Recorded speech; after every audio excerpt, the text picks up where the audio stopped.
What's going on, everyone? Jonathan here with the Venue RX podcast. And today's guest is someone who I have known for quite a while in the wedding and events industry here in San Diego and in Southern California.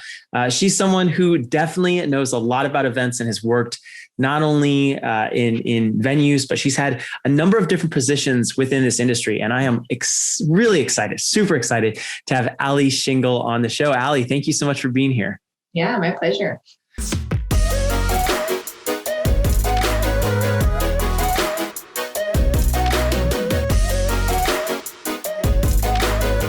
Well, I am excited to kind of dive into your story a little bit and even know a bit about you before you and I met. What feels like what? How long ago did we meet? I was trying to remember. I don't remember when we met, but I feel like it's been like 8, like so many years. It feels like it definitely, yeah. We met originally at Moniker Warehouse, right? Yeah. In downtown. Totally. Yeah.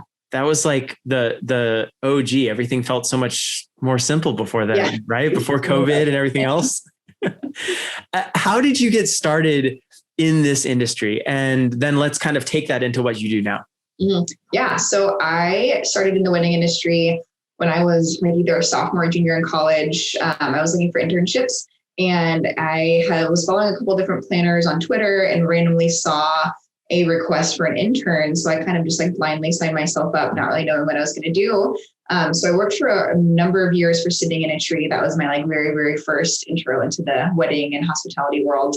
So it kind of just started showing up to events and just like seeing what a full 15-hour day of, schlepping and designing and planning and coordinating looked like. And I loved it and I kept doing it, and then slowly kind of started to get more and more responsibility with them and got to do my own events with them, which was super awesome.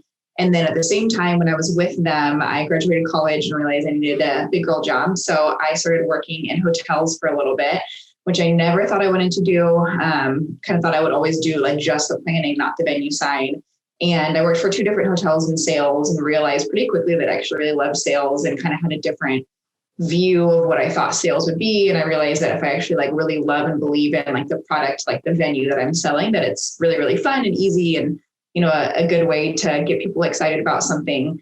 So I did venue sales for a little bit. And then one of my friends was already working at Moniker from college. And so he basically was like, hey, this position just opened up. Do you want to come in and interview? So I said, sure.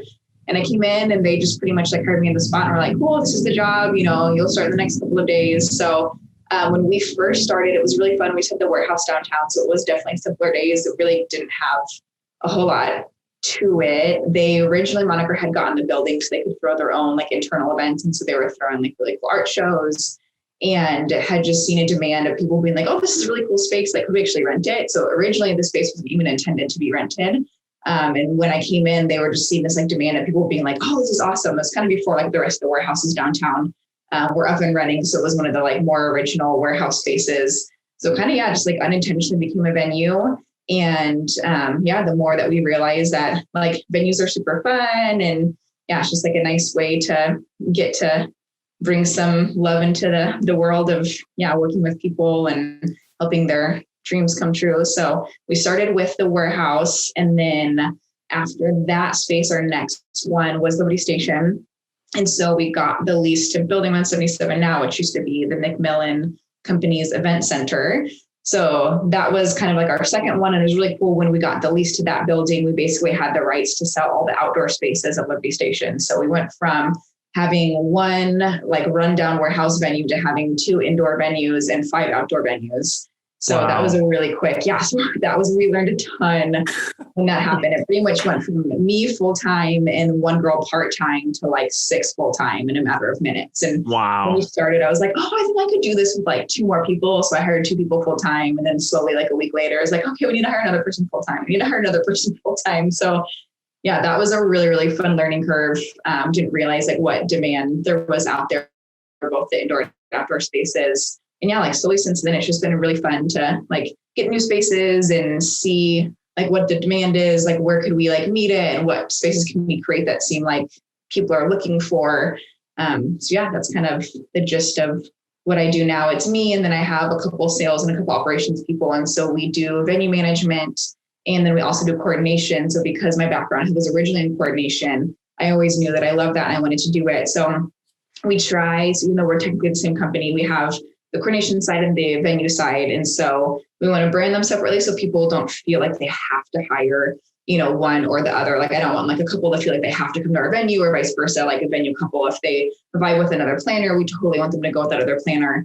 But obviously like it's really fun to be able to market ourselves and like our planning team at our venues. So we do both venue management and coordination. And it's really fun when those worlds get to mix together and we get to create at our own spaces. It's super, super fun for us. And actually this year has been the biggest year as far as like booking full clients to design and plan our spaces. So it's feeling like really fun and hopeful. And I think it's been a nice thing after like the slump of COVID and like the hardness of COVID to come out of it. And I feel like all these couples are like trusting us to design in our own spaces. And that's been a really fun, thing to start taking on.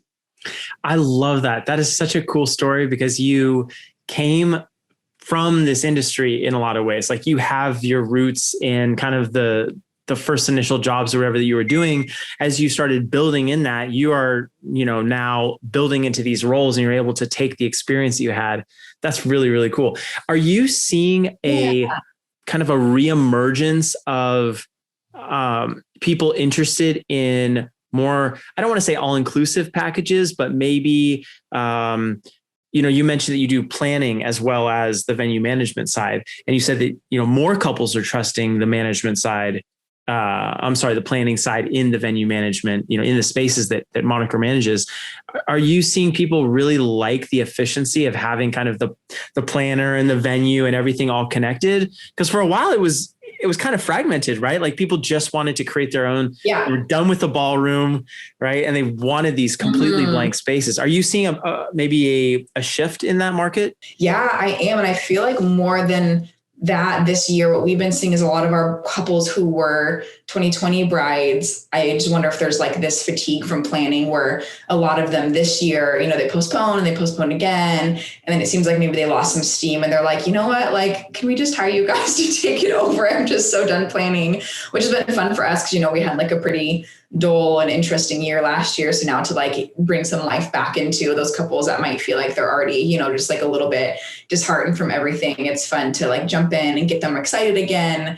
So that's been really, really fun. Some of my like absolute favorite couples have been ones that I've like pushed, dates back with. And now it's like, I actually get to like spend more time with you guys and, do more from you guys than we were going to do before.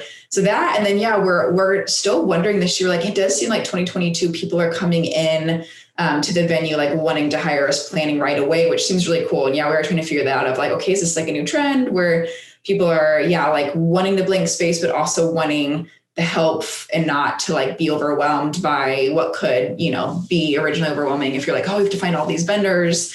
It is fun to be like, okay, is this like a new trend that we can like latch onto, or we can create something super, super personalized, but at the same time, not feel the stress that, someone might feel by having to book like 25 different vendors to make it their own completely.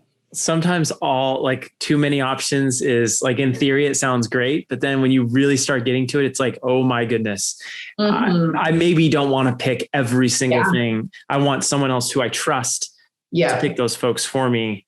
Totally. Kind of like a general contractor, like whoever. Yeah, we are like general contractors. That's so true. I feel like some brides, and I feel like that's kind of what we try and market ourselves as, is like, I feel like our team can all get like a really good feel for people. And sometimes I'm like, this vendor's for you. Like this vendors are one and done. Like you don't need to do any research. And sometimes it is like, okay, well, here's 3 options. Like, what do you think of these 3? But it is. I've never thought of that. It is like a general contractor of events. That's fun. I'm excited to hear about a little bit more about your experience managing venues. And I think there's a lot that people can learn from you and just your experience, and even urban venues in other parts of the country as well. I know there's maybe not tons of crossover because each area is different, but just kind of conceptually. But I want to go back first before we do that and ask you a little bit about your growth process in the industry, because, there's this whole hiring squeeze now, like I see on LinkedIn all the time, and even social, like other forms of social, Facebook and Instagram, people are talking about, businesses are trying to hire, but then, people are on unemployment or whatever. And there's maybe a bit of a struggle for business owners to hire incredible people. And you're awesome, right? I've worked with you a bunch.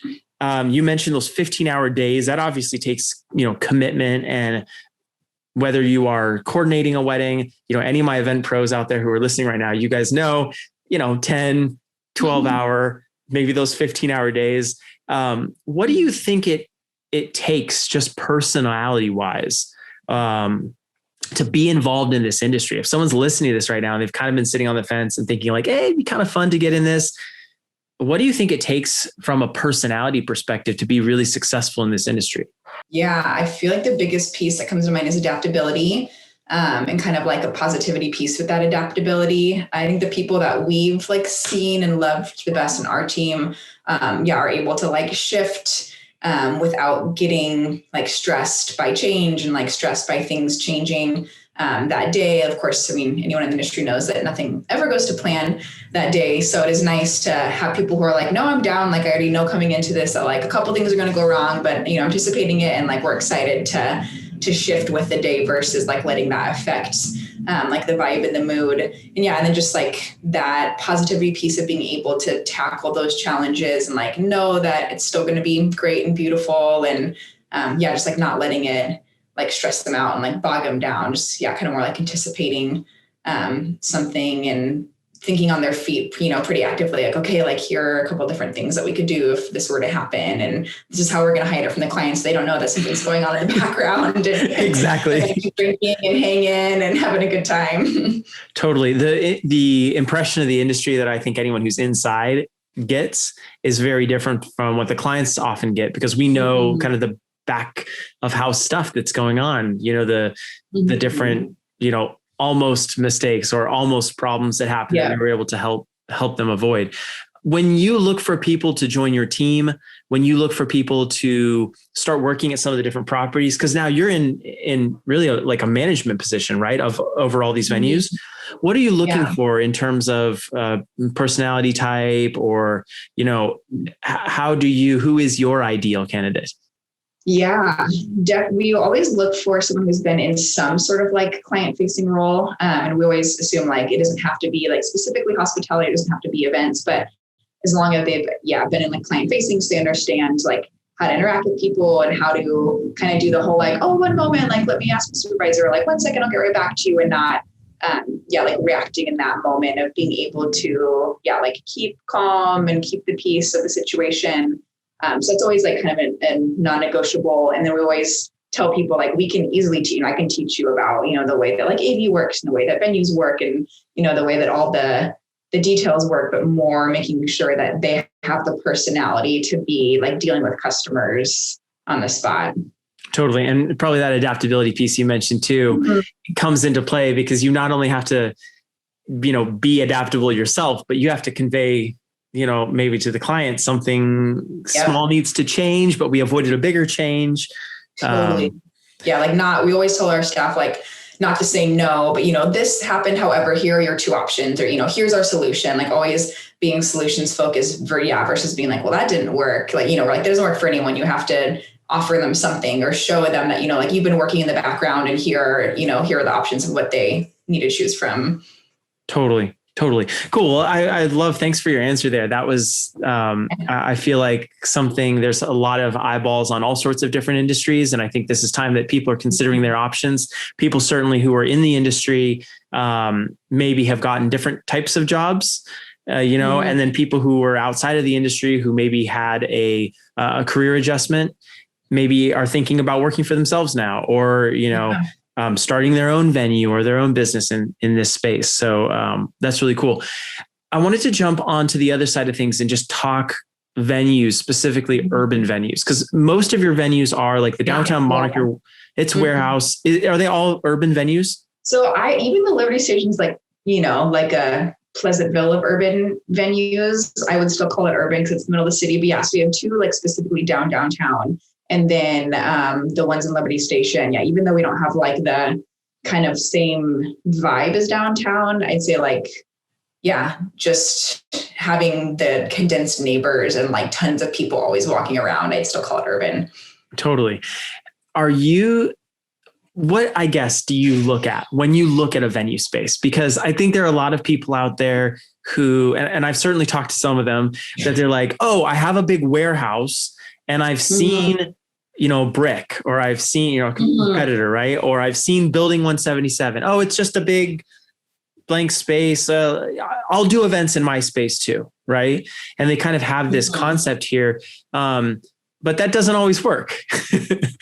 So what are some things that you look at when you're looking at a space, maybe looking how to sell the space? Are there some kind of top 1 or 2, 3 things that you're looking that the space has to check those boxes to be able to be a successful space? Yeah, definitely. We've actually turned down a good number of spaces that would have been really cool and had a lot of character, for like things that may seem really small to someone who hasn't been in the industry for a while, but things as little as like 0 option for parking, especially in like an urban space. And then even like vendor load in and load out. I mean, we're not looking for the most ideal situation. A lot of our venues have difficult vendor load in and load out, but we've had ones before where like there was absolutely no option. So thinking through that of like, okay, what vendors are going to be visiting the space? Like, how are they going to get in and out? How are they like, what's the guest experience? Like, are they going to enjoy like where they're pulling up and like where they're parking and what's happening? And again, like we're not looking for like super ideal, but stuff like that. Where I'm like, okay, those are 2, like, where do we get our business from? Like we get a lot of referrals, like both from clients and from other vendors, or like, if other vendors, if they're not wanting to work, in our space or with us, like that's a huge component. And then same thing we get, especially with the warehouse, we never had any marketing budget to be like pushing or like doing anything. And so how we grew our business from the beginning was always just, oh, I went to a wedding or my friend went to a wedding. So always thinking about, okay, well, if we're going to be referral based, like the guest actually has to have really good experience from the moment they arrive. Which includes like some ease of parking, or at least, like options, or if that makes sense. Definitely. So it sounds like logistics are huge, kind of like how the space plays operationally. Definitely operationally.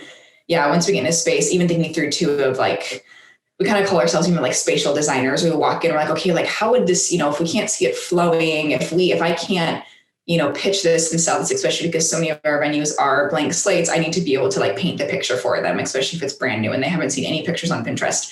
Like, how do I paint this for you? And how do I make renderings for you? And like, essentially, sell you on the flow and sell you on this like thought that we know exactly what we're doing, even though this is brand new and we haven't seen a wedding yet, to be like, oh, we've thought this through for you. And like, this is how you'll have your wedding. Like, don't you worry, we got it. Totally. And I think especially with those new venues, I can see that being a challenge, because you have to imagine it. Like it has to be alive in your head before you can communicate it correctly to the possible couples.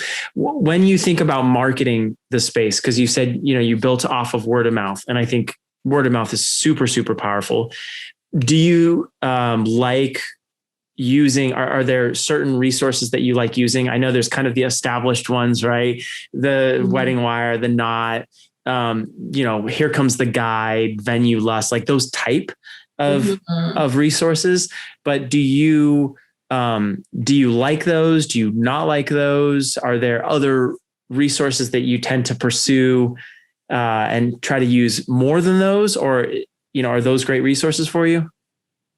Yeah, we kind of do a little bit of a mixture now. We definitely pay for some marketing. And I believe it's Wedding Spot we've always been pretty good with. And then probably the Knot. I think those are like the 2 main ones that we will pay for. And then beyond that, kind of what we've always thought is, okay, like what's our, like what can we offer to people? So we try and do a lot of trade. So if, like someone wants to use our space, like what are we going to be getting out of it? And I think in the beginning we were like, yeah, sure, anyone can use it. And then whether it's like a photo shoot or whether it's an event, we'd either see the people that were coming through and we're like, okay, not quite like our clientele of who we're looking for, so we don't want to donate just to donate. Like, if it's going to be a mixer for people 75 and up, I'm like, you're probably not going to be like recommending this to a bride, so kind of like thinking through that of like, okay, like who do we want to reach? And like, how can we host free events that then would eventually reach people that we want to be booking our space. So we try and like host kind of the more fun local things that we would be bringing like a crowd to our space that might eventually use our space. Or of course, like fun bridal shows, whether they be like local or not local ones. Those are always ones that we're trying to get and do. And then kind of some random stuff, like my partners have connections with like the random, like, I don't know, more corporate side and like ULI and like the real estate world. And so we try and like donate to like those people too. So yeah, kind of a lot more of that, especially when we're getting off the ground. I feel like it's a lot more of donating for photo shoots, donating for, these more like marketing types of events. 100%. You mentioned corporate, and I'm really curious to hear, does the urban vibe lend itself to more corporate activation than maybe say, other venues that are more like maybe outdoors or don't have that urban feel? Yeah, we definitely get a lot of really fun corporate, I'd say. In Liberty Station, we kind of even split it from like corporate to like corporate social. So like the outdoor spaces in Liberty Station get a lot of fun, like family Friday, family summer fun picnics. We did like a fun like movie night with Amazon. So kind of more of like their own version of like promotional marketing, fun social events. We don't get a ton of like the actual full on conferences. We've done a handful. But what we've noticed and kind of always thought through, like, okay, how do we like market to corporate more? Would it mean putting kind of like a closed package together with the local caterer and saying like, this is it? 'Cause I feel like that's been hard with a lot of planners who have come in right away, expecting that vibe of the hotel where, everything's in one price. And so it's hard for them to compare like apples to oranges when it's, not like the same way. So that's always something that we are kind of thinking through before COVID hit of, okay, if we want to capture more corporate business, does it mean, like partnering with one caterer and like maybe one other person and giving like a full package versus doing it the way that works. Yeah, because we're always like, oh, this is how the venue works. This is great. And we're like, okay, this works great for weddings. However, like what's going to be the most, like accessible way to catch that like weekday corporate business? Maybe it's like a different, model than what we do on the weekends. Totally. Do you think that is it in your spaces, I guess, is it easier to do corporate events, or are they really built for weddings?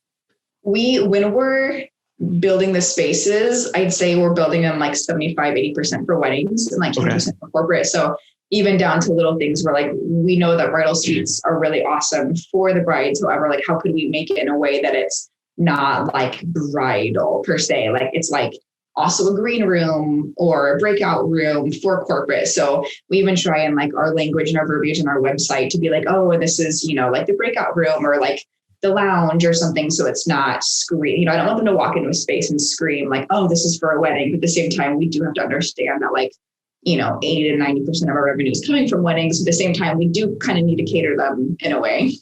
I can see there would be a little bit of a kind of a rub because you start wanting to be more general to appeal to everyone, but at the same time, when the business comes from one side, I love your answer to that question because I feel like a lot of venue owners are interested in that corporate business, right? There's this kind of utopia of like my Friday, Saturday, Sunday are booked with weddings. And then my Monday through Thursday, I've got a hodgepodge of different corporate events, different, community things that are going on that really give me that return on my investment. So I think having those spaces that kind of play to both, that's a really cool lesson and something that we can learn. When you are thinking about the industry, wedding and events industry, and just let's kind of come back here and go broad, right? Thinking about venues and just with all of your experience that you have, do you feel like this industry is changing dramatically because of COVID? Or do you feel like COVID has kind of had just like this pause effect, right? Where we just kind of hit pause and then it came back because there was obviously the pent up demand, but now we're just going to keep going? Or do you think we're seeing a radical shift in the industry, either a push toward virtual or because there's all this stuff, right? COVID kind of came and then everyone was like freaking out. And it's like, are live events ever going to be a thing again? Like, and now we're seeing, especially here in California, maybe stuff's coming back. What's your opinion on that? Yeah, gosh, it's such a good question. I feel like we're still trying to figure that out too. And I feel like that's what makes it so hard as a business owner. We're like, do we shift all of our packages and do we figure this whole virtual thing? And, I'm not techy, but I'm like, do we figure out how to like host things virtually and like reduce pricing and do more? Or do we kind of hope it goes back to normal? So I don't know. I feel like more than anything, like our weddings, we're kind of picking back up more like usual. We are definitely seeing them be smaller, but I feel like in a way we're glad that our spaces are still large because it feels very like airy and spaced out. So even though the guest count's reducing for us, like revenue wise, it doesn't, I know that changes like catering and like numbers and stuff, but it doesn't change us. So for us, it's like, okay, that's fine. Like we have less tables and chairs to sit out and like less people inside. But yeah, I feel like the corporate has been the big question mark for us where it felt like, everyone's probably feeling that weddings like picked up times 500 once they like were given the final okay. It's like they just blew up.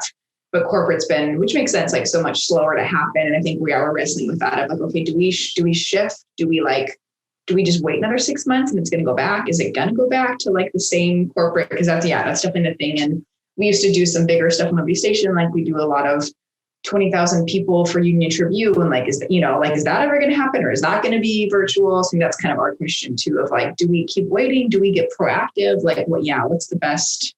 The food festivals that you guys have done there are incredible. I don't know the different spaces that I've seen activate down in Liberty Station. And for anyone listening right now, if you're in different parts of the country, I highly recommend. We're going to obviously put the links to everything that Aly and Moniker is involved with, but just the Lane SD. We haven't even talked about the Lane really, but it's just this like absolutely gorgeous space. Is that your newest project? Yeah, it's our newest project. It was supposed to open up like the June of 2020. So we opened up like mid-COVID. Oh man. Was that really, really intense, or was it not that intense because you didn't have that many bookings? So it was kind of, just again, pause, or I know maybe from an investor side, it was a little crazy. Yeah. What was that like? Yeah, it was. There were definitely certain parts that were a huge blessing in disguise because we got a little bit of a pause for like 3-4 months. Obviously, we weren't throwing any events from like March on. And so we got to like shift our whole focus to finishing up the project and like making sure everything was absolutely perfect versus like rushing to get it done and jumping into an event the next week. It was like, okay, how can we actually like slow this process down a little bit? Let's really do it right. And we're not in a rush anymore. Let's make sure everything is totally dialed in before we open. So that was huge. And especially my operations team was like, I can't imagine the work that we did there, like just getting those final touches done for 3 months. I can't imagine doing that with the full schedule. Like that would have been really, really crazy at the other venues. So that was a huge blessing. It definitely is a little bit harder now because especially in California, we were shut down for so incredibly long that now we assumed by now we'd have all these pictures and blogs and it would be so much easier to sell. And we kind of, we made our whole business model of like, here's our starting rate, if you're like booking it when like nothing's ever been in it. And then kind of, each year it like goes up from there. Also with the assumption that like we have more knowledge, we have more photos, we have more marketing. So that's been the harder part is I feel like people are still like, oh, well, like what do you see in this space? I'm like, well, it's May and we just were allowed to open a month ago. So I haven't seen much, but come back in a year, we'll have seen a lot. Yeah, that definitely makes sense. This industry has been so impacted that I think a lot of, especially new spaces, I know some new spaces, but also some old spaces that were going to have breakout years in 2020. You did, kind of had to like almost pull back to go forward. And some people just decided to like not, and some venues aren't reopening or some wedding programs aren't staying around. That actually leads me to my next question. And I'm curious. So real quick, just for clarity, Moniker, the company that you work for, can you explain a little bit about them to kind of give us some context? Yeah, so it's really fun. We're actually like a kind of mixture of sister companies. And so we all share like one partner and we share a lot of, like fun things like HR and like account management and things that make it a little bit easier for like running a business, but we are all separate companies. So if you look up Moniker, you'll see like Moniker General. So it's a coffee shop, bar, and retail store. So although I'm over there every day, I actually don't have any sort of like say or like hand or anything in it. And so, I know all their staff and their staff knows all my staff, but we're like completely separate companies. So we have a couple different things. So we have that, we have a co-working space. We do catering for cocktails. And so that runs out of the bar. And then we as an event team, so basically me and my team just run the venues and then coordination. And so it's really fun because like we have our own like staff, we have our own company, we do our own thing, but at the same time, we kind of like share this like bigger vision picture with Moniker. And so we get to do like fun team building days and like trainings with the full team. And I think a lot of that's really fun because even though we're in different, like slightly different industries, we get to do a lot of like this of like talking about like, what are you seeing and what are you doing? And like, how are you adapting? And all that kind of stuff we get to do internally. But for fun, I feel like I'm in a family with a ton of like fun brothers and sisters where we get to like partner together and do some things together, but we also get to like do our own thing and like have our own, like our own bottom line, our own meetings and our own team. So it's a lot of fun. Some of the more like fun internal events we've done, we've actually all partnered together. So last year we were going to throw our big kind of like Moniker's 10-year plus the lane opening party, which didn't happen, but it's fun on the team. We actually grabbed like a person from each of the Moniker companies. And so one of the gals who does like the catering bar management, like she was going to be on our team. And then one of the girls who does the co-working space and hospitality, she was on the team. And so it's fun to be able to throw these big parties and kind of put multiple different brains together who gets to see, like a variety of different things in our industries. But at the same time, we have like our own team that just runs events. Do you feel, I just feel like, and even just the way you're smiling and like you definitely seem excited about it and all the stuff. I mean, if you know about San Diego, you know about one of the Moniker, brothers or sisters, as you describe them, one of the little companies. But do you feel like that in and of it itself is just a competitive advantage when thinking about other venues, the fact that these venues are all professionally managed, they each are unique. I mean, Moniker Warehouse is very different than the Lane, which is different than the stuff in Liberty Station. But do you feel like it's actually a competitive advantage to have a venue professionally managed? Yeah, I feel like even most recently, I had this really cute couple who booked Building 177 and then they booked our coordination team and it was fun. I think a lot of people don't realize that we're like run and managed a little bit differently and have different technical like actual companies because we share the Moniker name. And so this couple, they're so sweet. They're like, yeah, we love everything Moniker does. Like the coffee was great. And we went to the retail store and like all the stuff in the retail store was great. So we figured like, why you should be our coordinator. And I took it as a compliment. I'm like, thank you. I don't do any of the purchasing for the retail store. I have never made a cup of coffee there, but like, I love the team and it is nice in a way to be like, hey guys, like what may seem like an entry-level small job actually is a really big marketing job for everything with the Moniker brand and even getting to kind of instill that in them and be like, what you do, how you say hello to customers doesn't just affect like that person's day and like the coffee's bottom line. It actually affects everyone's bottom line in like a cool, good, I'm like, no pressure. Like, it's not like, but the same way it's like, oh, it's cool that you actually get to have like a positive impact on my business. You're not just pouring coffee. You're like actually, helping me hire people and like have more events, on property. So it is like a fun, we kind of, like get to share with everyone. Like it's a bigger picture thing. And then we've even shared a ton of staff. So one of my staff was actually a babysitter for like one of the partners. And then a couple interns that I've hired have worked at the co-working space. It's kind of been a fun thing like that. We actually share a lot of staff right now because which with staffing company, we're so short staffed right now that I've actually grabbed 2 of the team members from the retail team and they're helping me up until we can find more full-time help. So it's been really cool too, to be like, okay, we already know you guys and we already know like your character and like that you're a really good fit for customers. So let's just throw you into the fire and like, we kind of just use each other's staff and it's really nice too. It's all in a good fun, good faith. We're always sad when someone leaves. We're like, oh, it's cool. Like, it's nice to know that like you get to, like bless that company and like be with that company now. Like, I'm glad that your skills are being used to its fullest versus like me hanging on to you forever and you maybe not like thriving where you're at. Totally. I love that you said the thriving where you're at part, because a lot of times maybe someone is an incredible person, but they're just wrong for the job. Right. Yeah. I think we've all had significant others, boyfriends, girlfriends, whatever. And it's like, sometimes we're just the wrong fit for that person. And then we end up, finding our husband or wife and we're, the perfect fit for them, And so there is that same kind of concept within business. I think it's really fun that you guys are able to share staff like that. And maybe someone who's not thriving, making coffees, maybe they're just a real kick-ass, venue sales manager, and they can still interact with the brand and they can still kind of support them, but now they're more true to themselves. They're doing what they really need to be doing. They're able to thrive. And as a Moniker brand, you, Aly, could recommend someone the co-working position or whatever else. So that's really neat. For sure. It is. I feel like it's really nice for us. We've already kind of figured out that person, like if they're a good fit or not. So it is, we even kind of joke with people. We're like, yeah, I mean, it's an entry level position. So it might not be like your end all goal, but knowing that we actually like look internally first before we even put like a job description posting out big. So we've had a lot of people be like, okay, well, I know my end goal. Like I know I want to get into the events industry and like, you're not hiring right now, but if I work for retail or if I work for like coffee, like I'll be, like you'll know me and you'll know my work ethic and you'll know, like how good I am with customers. So when the day comes that something opens, like you'll think of me first. Totally. I love that. Going up, having different careers, and then even the staffing company that, we've run, getting your foot in the door is the whole premise behind internships, right? Mm-hmm. It's just like getting like the relationship built so that you're in that position to be able to take that role on.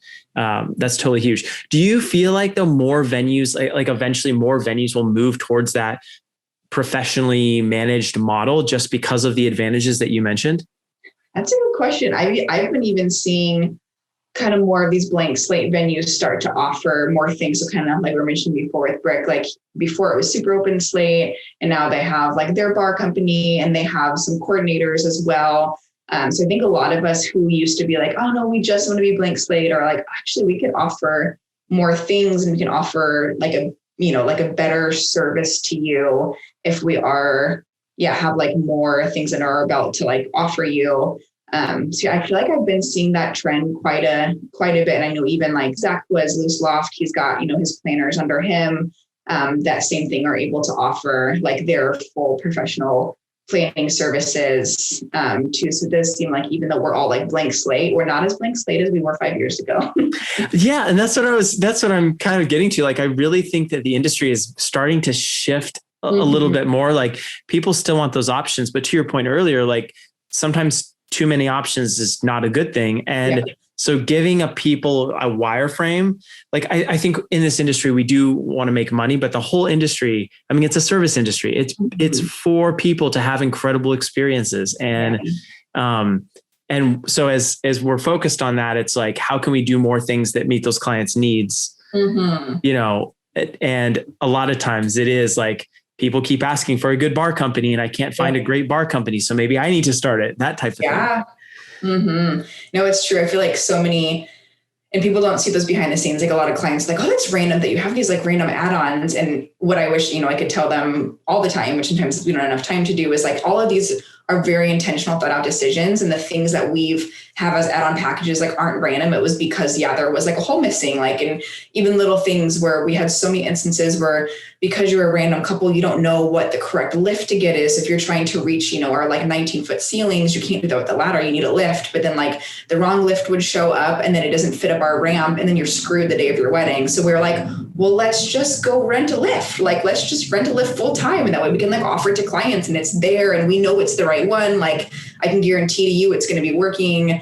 So I feel like we have like the most random things that we offer, but it all has been super intentionally thought out. And it's because it's been things that we've run into multiple times. Like, oh, this has been a problem 5 times. Maybe this is going to keep happening unless we fix it. Totally. Cool. As we wrap up here, I want to do something that I'm pretty excited about. And I'm going to start asking more of our venue owners and operators, because I think in the industry space, there's a lot of like this or that.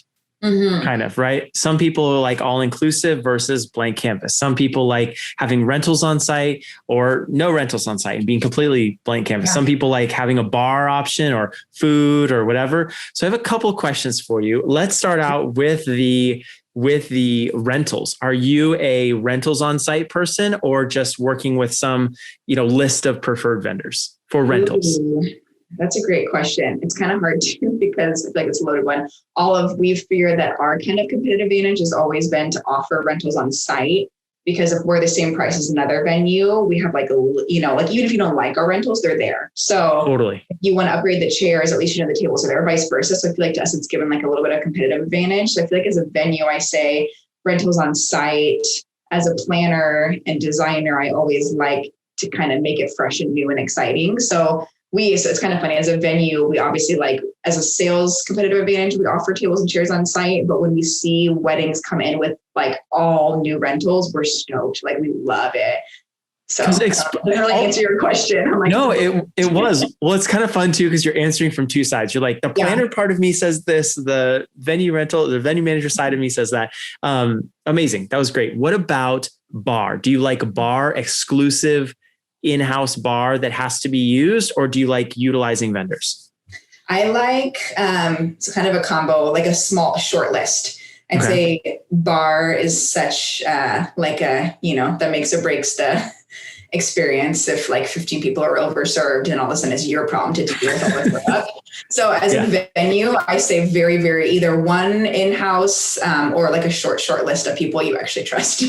Totally. Do you think it makes a difference to the clients that you're serving if you have a long list or short list, or it's open or not? For us, whenever we've looked at all of our lists, it's always been, okay, what's like, can we give a range? So can we give like the full amazing like cocktail experience, but also give something that you could bring your own alcohol. If like you work for a brewery or your dad loves this wine company and you like, that's really important, especially to bring that special like alcohol in. So we kind of always pitch that. It's like, hey, you can bring your own alcohol as long as someone who I know is actually going to serve you correctly is serving you. Got it. I love that. Makes total sense. Let's talk about the other big one, catering. Yeah.